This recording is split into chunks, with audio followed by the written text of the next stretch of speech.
Next up, we've got another question here. This one's from Laura.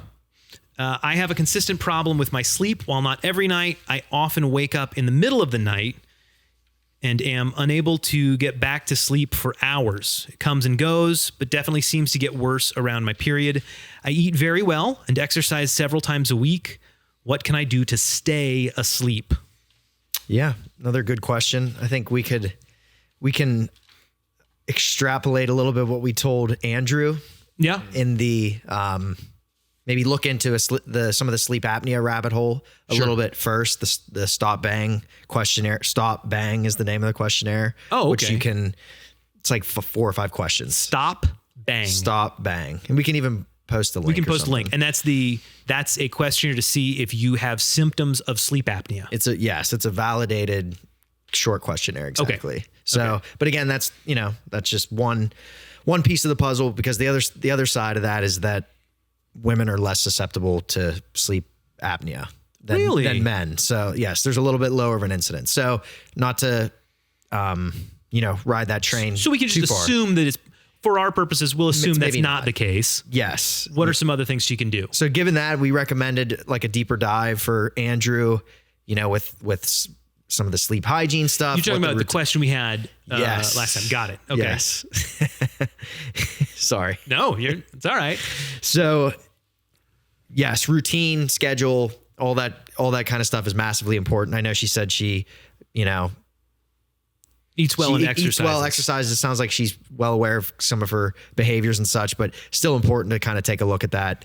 And then obviously the most glaring layer to the question is still that she seemingly gets worse around her period. Yeah. And so that's when we're like, oh, we get to intervene. It's got to be progesterone. It's got to be that, it's got to be these things, but who knows? But because it seems so targeted, there is a chance that she is just experiencing the natural ebbs and flows of the menstrual cycle, that when your period starts to come on, your progesterone dips. When your progesterone is dipping, women have, clinically speaking, have had a harder time sleeping. Man, this is the sort of thing that I wonder. I mean, you guys know this stuff because you deal in this every day. I don't know these things. I am a relatively well-read and educated man, I would like to think, but nobody ever told me this stuff. This is really important, the way that this could affect somebody's life, that the natural cycle of a woman's hormones over the course of a menstruating woman's hormones, obviously postmenopausal things change, but her hormones are cycling so significantly that it can dramatically affect sleep. It's not just PMS. There's other things as well. Yeah, and there's interplay with cortisol as well. Wow. Back to the stress hormones and those kind of things. I know, especially when you're dealing with wake up, and again, it does seem like there's definitely some cycle link here that she's noticed. But when you're dealing with wake up, a few hours early in the morning, but you're falling asleep okay, definitely can have to do with some of that circadian rhythm, and your cortisol is off.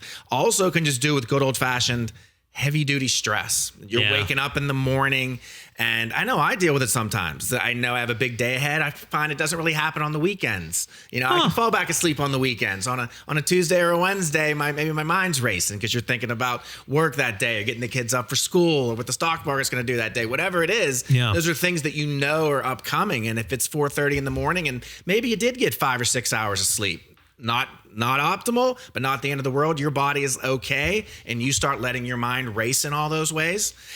For me, I do try deep breathing, a lot of self-talk about the day, do pray, and I try to go through gratitude. I know it sounds a little cheesy, but just starting to think things like that, because I know for me, it's the mind racing at 4:30 a.m. if I can't fall back asleep. So if I can just kind of calm what's my day going to be like and what's important about this day, I know that helps me. Okay, but see that easier said than done a lot. That helps me. I'm not a woman. I'm not menstruating, but I wake up at 4 a.m. and I've just turned it into my habit now that's just when I wake up now.